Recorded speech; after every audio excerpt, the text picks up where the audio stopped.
Hello everyone. So, thank you so much for joining this session on SAP Ariba and how we digitize your supply chain.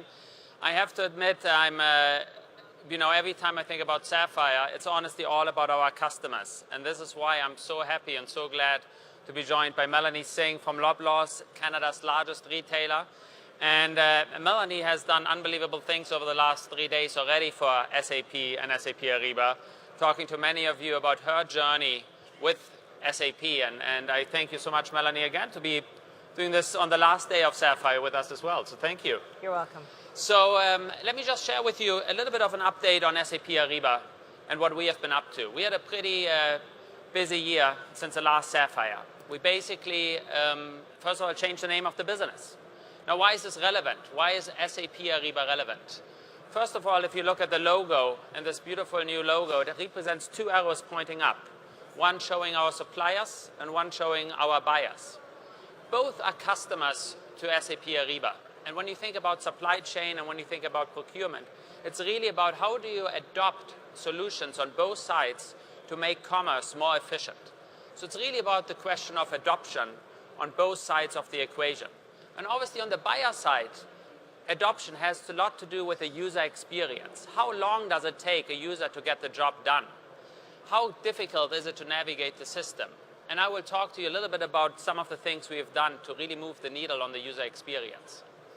But the supplier side is oftentimes completely misunderstood and oftentimes undervalued. SAP Ariba happens to be the only cloud platform for procurement that actually has a value proposition for the supplier and that actually even has teams and services that are dedicated for the supplier to help suppliers be enabled on the platform and to help suppliers actually conduct business with your company. So what we really want to do is we want to deepen the relationships between buyers and suppliers in meaningful ways. And then finally, the beauty of a network is there's a network effect. And the network effect is good for your company. When you think about joining a platform like Ariba, you find that your supplier is already on the platform. And then what is the data that you can actually leverage from this platform to actually change your business going forward? But let's talk a little bit about the innovations that we have been focusing on. And there are a couple of breakthrough topics that I want to share with you. One of them is what I will refer to as guided buying, and I will actually give you a demonstration of this in just a second. But the other big topic is supplier risk. When I spend time with CPOs, I notice that the cost-saving topic, the efficiency topic, is clearly one of the top-of-mind topics. But risk is becoming more and more a critical topic for the procurement officer. Why? Because at the end of the day, your supply chain, your company depends on the brand recognition and the brand value of your business. So risk becomes really, really critical. Here's the problem statement.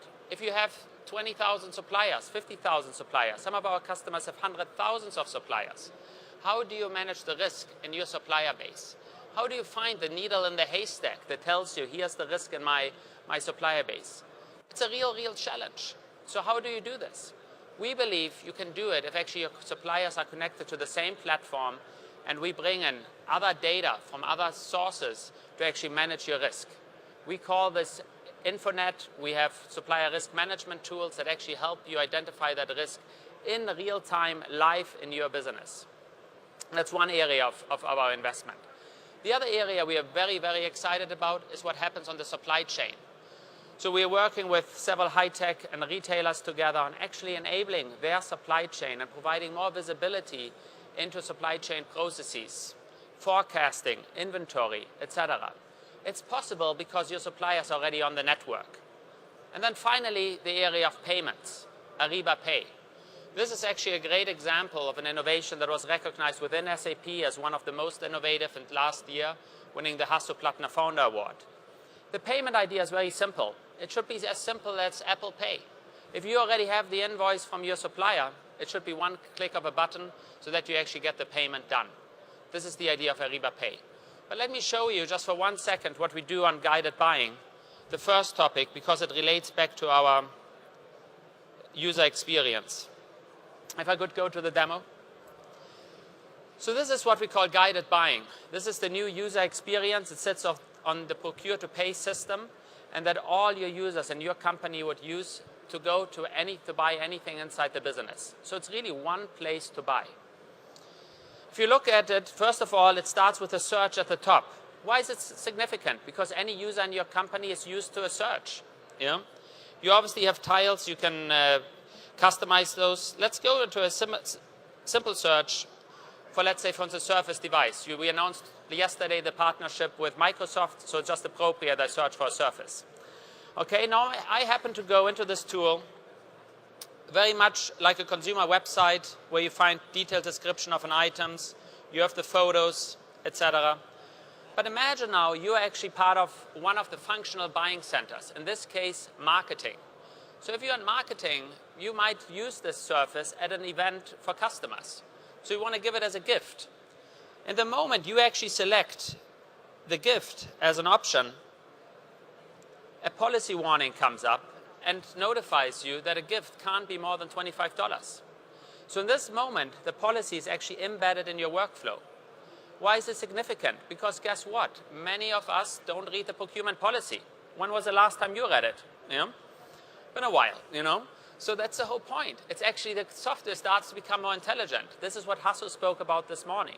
The beauty about it is this piece of software was developed exactly like Hasso said this morning, together with our customers on site, like a startup. We innovated on the user experience and actually added this intelligence to it. It doesn't stop there. Obviously, the process changes. Now you have a policy exception, you know, and now you know you can go ahead and send this request.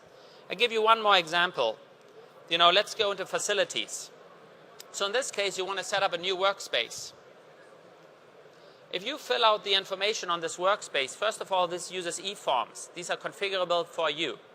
It's a technical innovation we have done in order to give you more extensibility of our procure-to-pay platform. On the right-hand side, you see a community feature. This community is a community inside your company to actually give you in-context support while you actually go through the solution. But let's say, for instance, you fill this out and you go further down. Now you see that you need 3 suppliers to actually get a bid, yeah, and 3 bids and a buy. Why? Because at this level of pricing, you should get at least 3 responses from 3 different suppliers. Very simple. In this moment, you might decide to choose another supplier. You want to invite somebody new that you like. You can do so. Obviously, procurement needs to qualify the supplier. If you go back in the system, you can then look at the responses from your 3 suppliers and evaluate them across different criteria. Again, everything that we do here is consumer simple, but at the same time has the business strength. So what I just wanted to cover with you in the beginning here is just really the focus of our company right now, which is very clear. It's ensuring adoption of the solutions on your side. This is why the user experience is so key. Then, obviously, on the supplier side, the services we offer to suppliers to get on the platform. And then finally, the innovations that you can then extend the platform with. Payments, supply chain, as well as risk. But better than me talking about it and giving you a little bit of that roadmap, it's really about Melanie and what Loblaw has been doing with Ariba to actually innovate for her business. Melanie, over back to you. Thank you, Alex. So I think the past 3 days I've worked for Alex more than I've worked for Loblaw's Companies Limited. It feels that way at least, and I'm happy to be here. So as you can see who we are, we're the largest Canadian retailer, and I'm very happy to report we've been on this journey for about 3 years. So about 3 years ago, we decided to centralize indirect procurement. And I was in the wrong place at the wrong time, or the right place at the wrong time, I'm not quite sure, but here I am.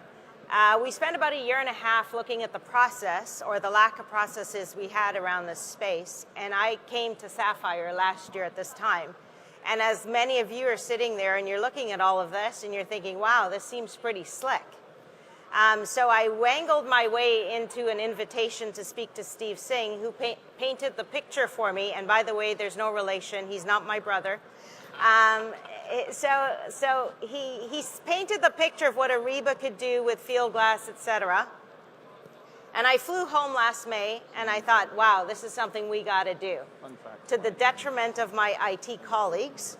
But I said, we got to go figure this out. So we went to work, and we stood up the first components of Ariba in September. So it took us 3 months. And it took us 3 months because the one thing I will tell you is that we made the conclusion that we had to implement Ariba as it was. So if we required and he did not pay me to say that. That's good, that's good, that's good. And Gregson's clapping, but he didn't pay me either. But if we had to change the process, or even ECC, because we connected it to ECC through Direct Connect, we changed our process or ECC. Issue number one, right? Because that was the key. You have to stand at the gate. So as my favorite saying in my company is that we're not doing brain surgery, or we're not saving lives. We're actually just buying stuff, okay? So you have to keep it vanilla as much as possible. In February, we connected Ariba and Fieldglass, and that's been working pretty well. Coming September, we will implement the rest of Ariba with SpendViz and sourcing and performance management. And the project from a technology perspective, for all intents and purposes, will be over. Which brings me to my second lesson learned over this past journey. Don't underestimate change management. And change management is not something your HR department, your IT department, your finance department, they can't do it. You have to do it. And you have to be the gatekeeper. So change management starts and stops with me. I buy a lot of coffees. I kiss a lot of people. I hug anybody that needs a hug. I try my best to make sure that, hey, this works. Everybody's using this and this works. If we're not using the process right, then there's a problem. And the last point I will call out to you is you do this, and sometimes it's thankless, but you do it with an amazing bunch of people. So Alex talks about the customer experience, and he talks about it in many, many facets. For me, the customer experience is the following. My IT team is here, Donette, who has been absolutely fantastic. And when I tell her in September we're going to connect Fieldglass with Ariba, and she goes, "Are you crazy?" She goes and she takes the hill with me. My finance team is here because they've been our partners from the get-go, and they want to see this done right. But I've had other help. PwC's here, Accenture's here. Neil, in the middle of the night, saved my butt in the first go live, so there have been tremendous partners. But more importantly, when I was here last year, Alex gave me his commitment that he was going to walk beside me and his organization was going to be there for me. And it wasn't easy, and there were bumpy roads, and there were long nights, and there was frustration, but he was always behind that phone call. And yeah, we didn't get it right on Monday, but I sit here on Thursday, and it feels way better. So that's very good. And he didn't plan that either. So if you're considering it, it's a great, great tool, and you'll be in a better place. So thank you, Alex, for inviting me, and that was awesome. That's fantastic. You know, I think anybody who sits in the audience, Melanie, when you talk and when you see the passion, it's no question why you're actually successfully changing a Loblaws, because it takes, you're calling out your peers and others who supported you in this journey. And I always think when I work with customers, it's so much about the people and actually how you actually drive change, because technology has a role to play. But at one point there's a technology, and then it's how do you use it? What were some of the maybe your things where you would say which team was really crucial from a finance side or from an IT side, where you said these were things we just had to overcome and where you needed the most support? I think the integration with Fieldglass and Ariba, it was challenging because we were the first to do it. I think we had a lot of conversations around how to do it, how it would flow. It now works, and we've actually connected our Clarity time tracking system. Technically, it works. We're living the growing pains now of trying to educate the business that this is the process. Yes. So the technology will work at the end of the day. Yep. It's that process and that change management and saying, this is the way we do business. Yeah. Because as I told some of you yesterday, I took Alex's advice and got a tagline. And the tagline was, Ariba, the only way we do business. And it's very simple, but it works inside the company and it works outside the company. And our vendors at some point said, I don't know if you're going to do this. But again, the Ariba team stepped up and said, you know what, 85% of your largest vendors actually use Ariba already. Yeah. It was a great conversation after that point. The one team I did forget that I should thank is my own team back in at Loblaws, who are amazing people, and this is new to them, but they're very excited and they're changing the world. So yeah, I love the tagline. What about the end user, Melanie? What about the end user? What was their impression? So we run about 2,800 stores across the country. We've rolled Ariba out to our corporate stores, and we sent them a binder of training material for something that took them 3 keystrokes that they used to spend half an hour ordering. So the feedback from our stores has been tremendous and very, very positive. In our home office and our head office, we've had some issues because people are like, well, I have to approve this and I have to go through this process. And the answer is always yes. But once they get used to it, it's been a really good experience, but it's getting them to that point where it's now becoming a habit, right? With any change, it has to become part of your routine. Yeah. That's what we're living through, but we will get there. Perfect, awesome, awesome. We also have 2 mics, I think, running around. If anybody has a question in the audience. Oh, no. Please go ahead. Any question? I mean, you saw how simple it was, you know, so it's good. Melanie, let me ask you another question. I'm curious, you know, a year from now, I would like to have you back at Sapphire. And I'm wondering, what can I do for you in the next year? Well, I saw something pretty interesting. Okay. Just a little while ago. It's called light enablement. Oh, well, now we're talking. So I got this, I was walking over here with Dion, and it's a bit of a tagline that we want to use for next year's Ariba Live. Okay, good. Light enablement helps with your tail spend. Exactly. So let me address this maybe for the audience, what this is about. We looked at our supplier side of the equation, and we noticed that, you know, suppliers also ask for choice about how they digitize. And in some cases, when you have suppliers that you do very little transactions with and very little business with, we said, you know, we need to give you an option to still digitize their process. So it's an interactive email where you send a purchase order as an email. They literally click reply in their Outlook. It turns into an invoice, takes all the information, and when you get the invoice back, it actually goes back into your system. That's right. So it's basically keeps you clean on your side, but at the same time makes it easier for those suppliers who don't want to get onto the network. That's right. But since they're our customers also, we will reach out to them and we say, like, look, there's a value proposition for the network as well. So I think it's a win-win on both sides. And for us, if you think about Canada, there's a really northern part that has a lot of snow. Yep. There's a guy snow plowing our store parking lots. He's never going to get on the Ariba network. Yep. But this allows me to bring him into the process and cut down some back-end office items, which my finance friends are going to love. They're awesome, awesome. It's a win-win. There's a question, please. Hi. For those of us thinking about embarking upon the SAP Ariba journey, top 3 areas of recommendation from you, lessons learned looking back. What I would say to you, first of all, do it.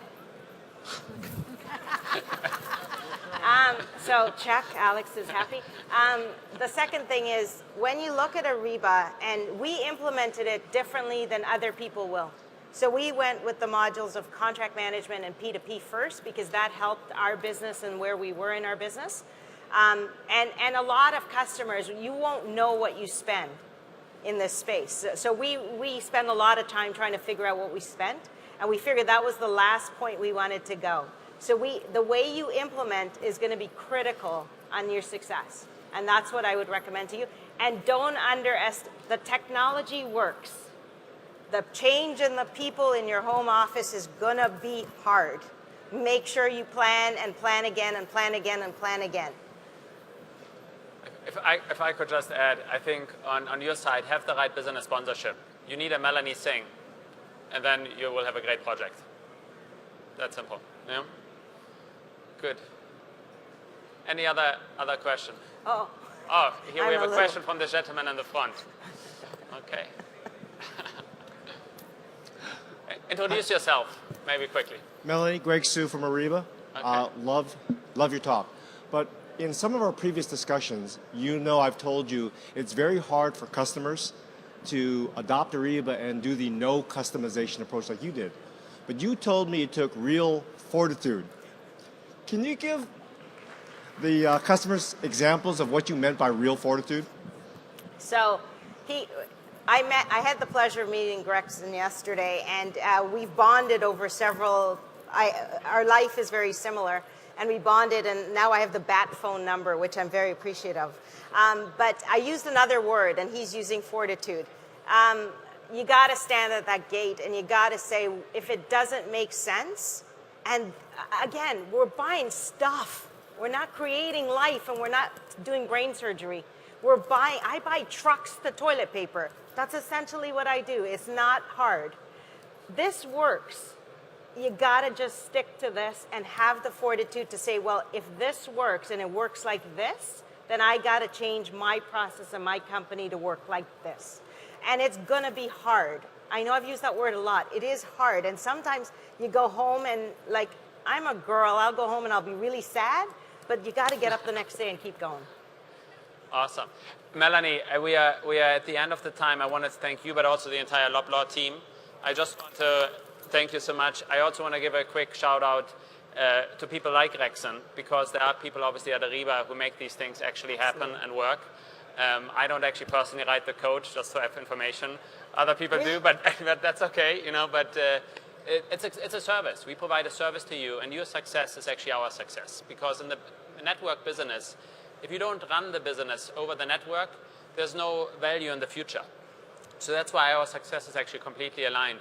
And you know, it takes leaders like Melanie to make these projects work inside companies. And we're very fortunate to have you on our side. Thank you so much. Thanks, everyone. Have a great rest of SAPPHIRE. Thank you.